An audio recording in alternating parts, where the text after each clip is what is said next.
What's going on, Postcard Marketing Pros? Today we're talking about when to send direct mail. I was having a great conversation with a potential client, and they needed sort of a framework about how to think about, should I send direct mail? Should I do digital advertising?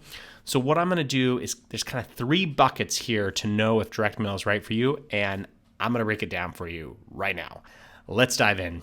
Make sure to like and subscribe because I guess that's what I'm supposed to tell people on YouTube to do. So I'm Jordan. I run Scout. We're a direct mail marketing company. We've sent tons of pieces since 2016. So that's kind of the history here.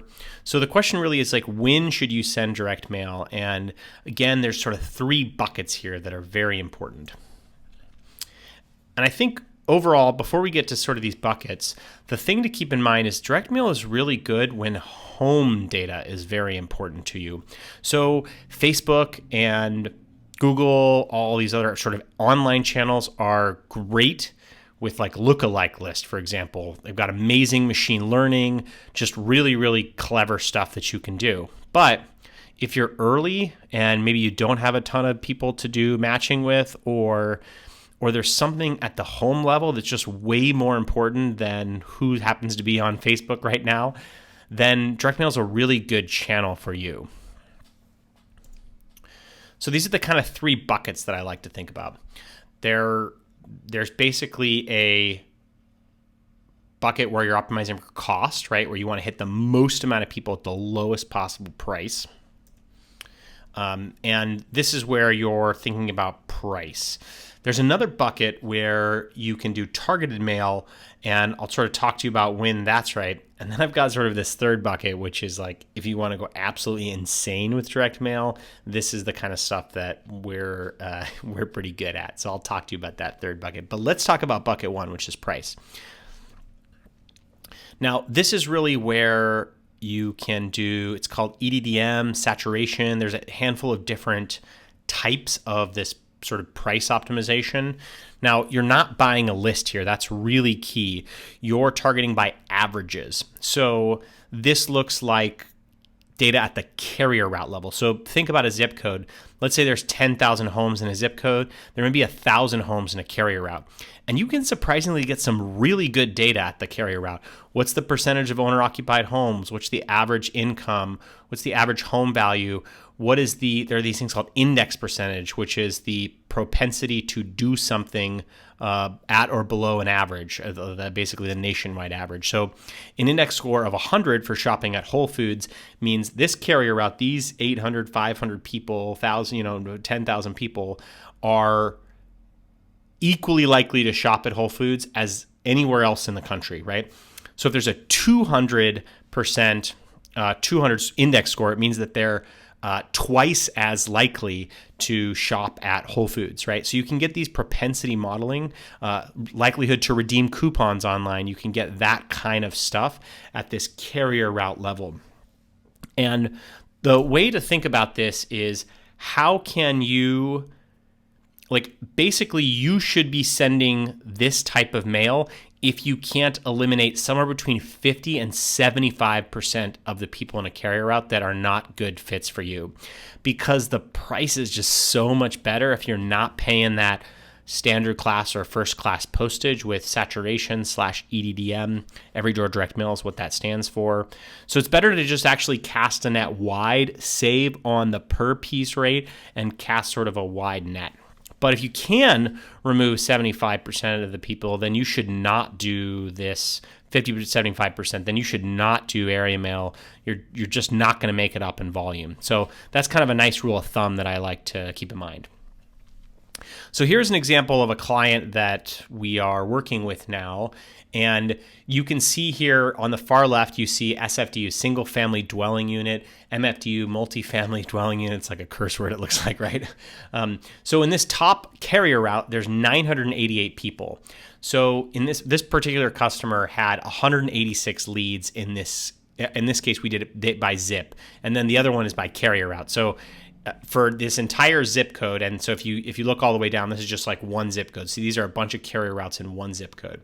So this is their best performing, or one of their best performing zip codes, right? So if you look over, we got proposal rate, acceptance rate. We've got some other data here that's really important. And then we've got home value. So in this case, this home value is really important to this customer.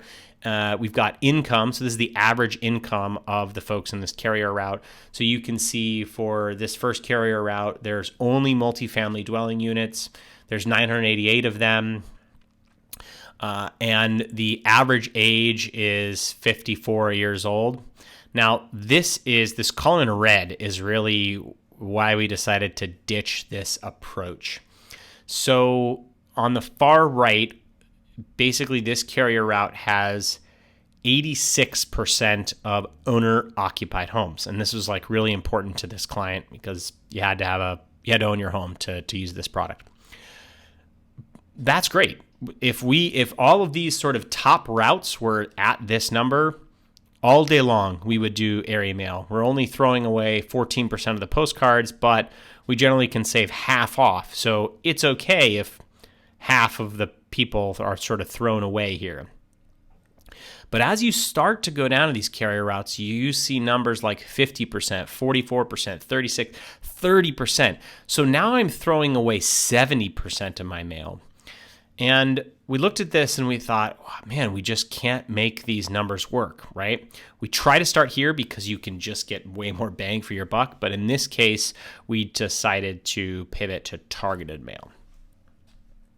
So this is the second bucket here, is this really basic targeting. And the way that you want to think about this is not a price game necessarily, it's a personalization game.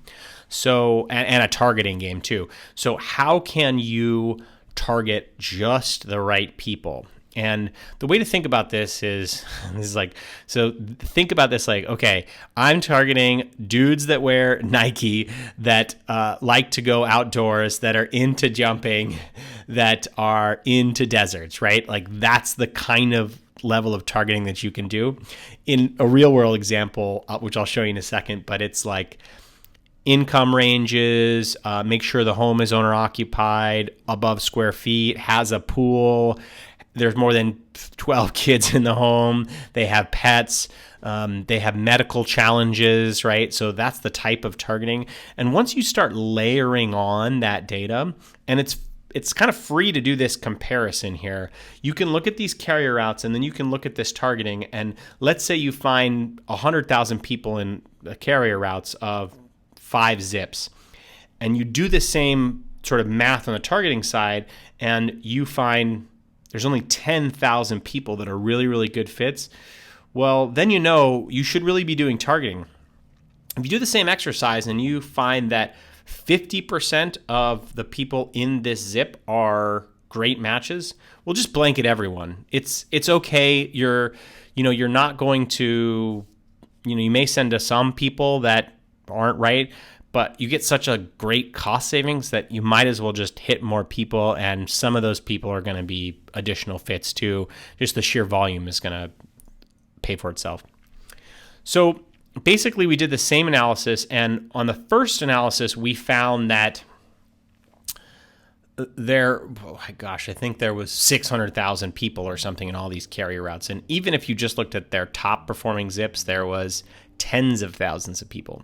So we looked at all of their top performing zips, and we said we only want owner occupied homes that there's an income range over 275,000 that were built before 1940, and we also wanted to find emails and phone, right?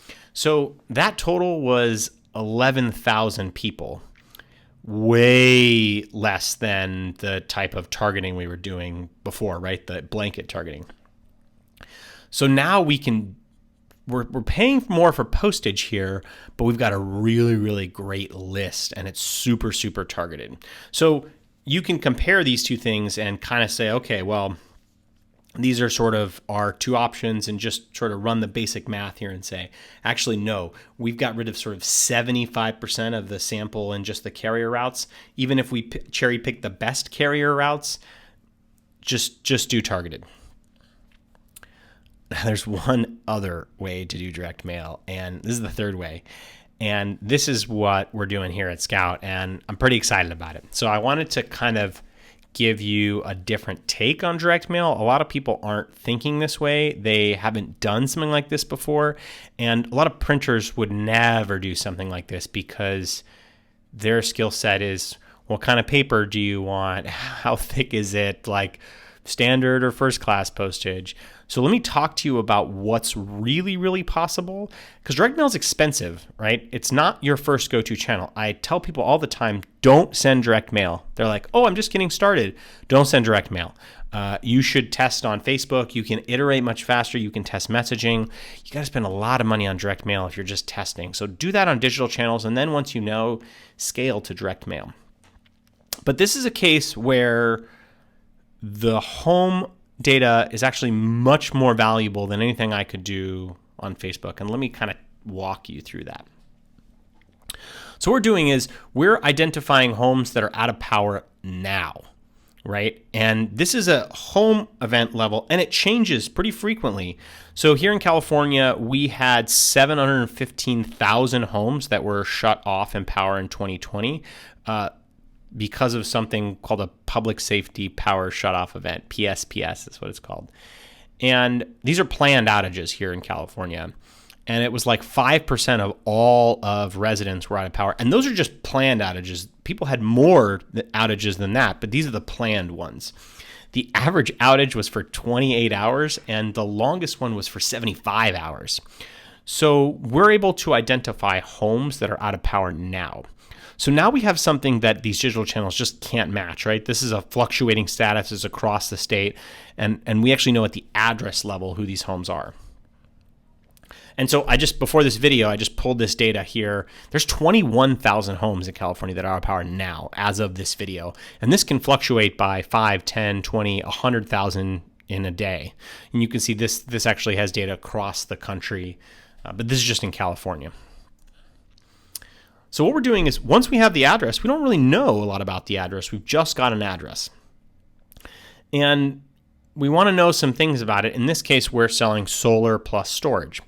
And if the address is a apartment building, not a good fit, right? So we can take this address and now enrich it with real estate data and say, what kind of home is this? And throw away agriculture, farms, apartments, just start to weed out this list, right? So now we've scaled from 20,000 homes to 10,000 homes, let's say. But it's more important because maybe some people are renting single-family homes. So with further enrichment, we can figure out who are the owner-occupied homes. I only want to send a piece of mail to someone where the owner lives there. There's another piece of data here that's really cool. We can get roof level data. So how many square feet are available on your roof for solar panels, and how much sunlight does your roof get? There's no reason I should be sending a postcard or a letter to someone that has, trees on their roof, for example, or a small roof. I got a low res image here. I can also get building permit data. So have you already pulled a permit for an electric vehicle, for example? So do I know you're using a bunch of electricity? Have you already pulled a solar permit? So maybe I don't pitch to you because you already have solar.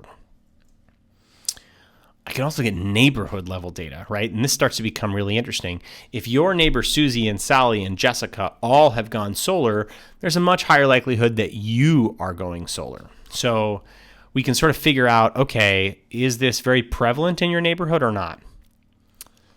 This is wild. We talk about roof level data, but I also want to disqualify people. So we got permit data, but there's another way to disqualify your roof is just look at it, right? So Google has Street View here, so we can just take a home, look at it from space, and identify, are there solar panels here? Now, in this case, this data is from 2020. Some data is, and you can see at the bottom here, it says 2020. Some of the Google data is from 2018, 2019, 2017, and that's okay. I'm just trying to get down as specific as I can. So let's sort of recap.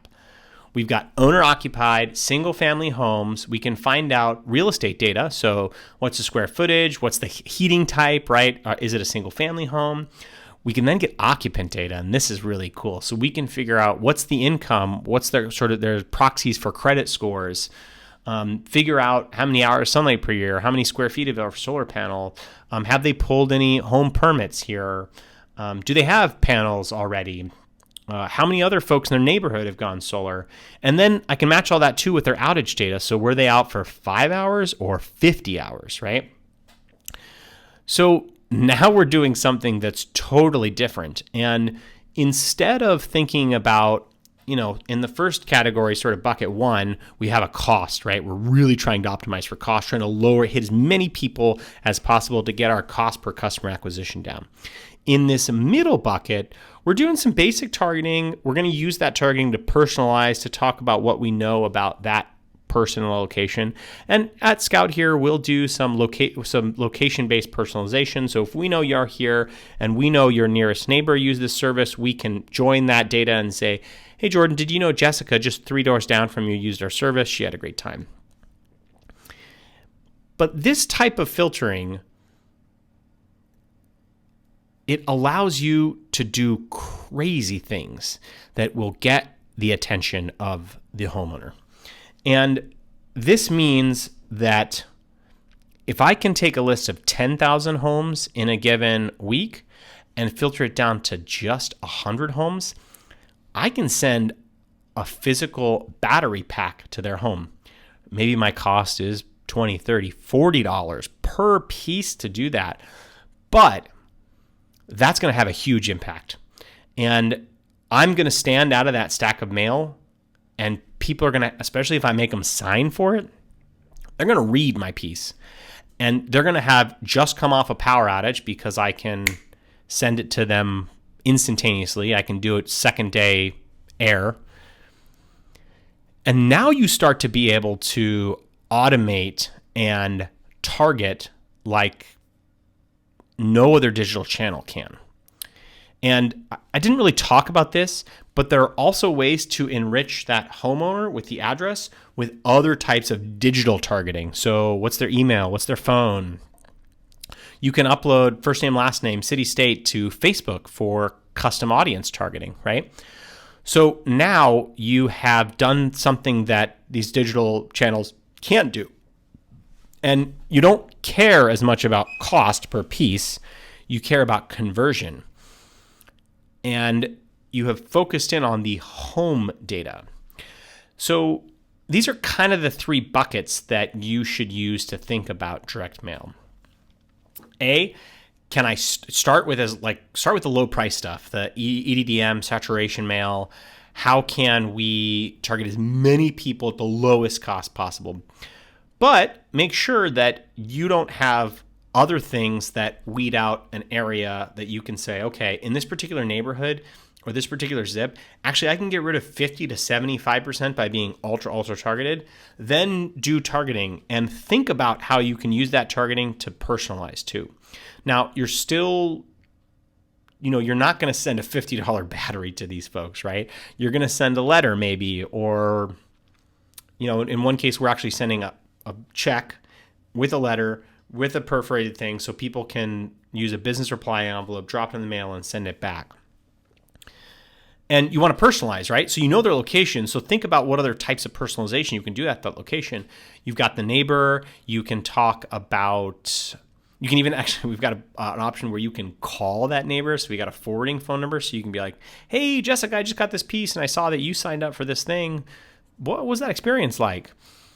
But there is this other wilder side, right, which I haven't really seen, and this is what excites me the most about direct mail, is that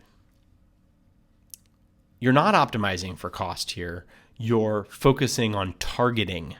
And by focusing on this ultra-specific targeting, that you can reach people, crack through all the digital noise, and do wild things to get people to convert. And if you can do that, then you don't have to worry about volume. You don't have to worry about cost per piece. You can say, I've got 50 homes this week that I know are just perfect. And what's the craziest thing I can do to get them to understand the pain that they're in, right? In this case, the power outage. And how can I get them to convert? So like a singing telegram, I could send them Uber Eats, tacos. Hey, like, let's talk about your power outage. There's all sorts of crazy things I can do when I know which home is in pain the most. So we talked about this for solar, but there's a lot of different ways that you can take offline data and do really cool things that you just never be able to do online. Thanks so much for watching such a long video here. I hope this gets you to think about other weird things that you can do in the channel and really gets you to start thinking about the different ways in which you can engage with direct mail. That's everything. You should congratulate yourself. This is probably one of the most educational videos I made, and you made it all the way to the end. And now you're even bigger direct mail expert than most people that I chat with. Have a great night and Merry Christmas. Congratulations on learning a little bit more about postcard marketing. You did it. You've got two options now. First, you can chat with me live by going to sendwithscout.com and just clicking in the bottom right-hand corner. It's me, I'm there. Or you can subscribe for more of my content where we tear down great postcards. I talk to you about all of my latest strategies, and you too can become a postcard marketing expert.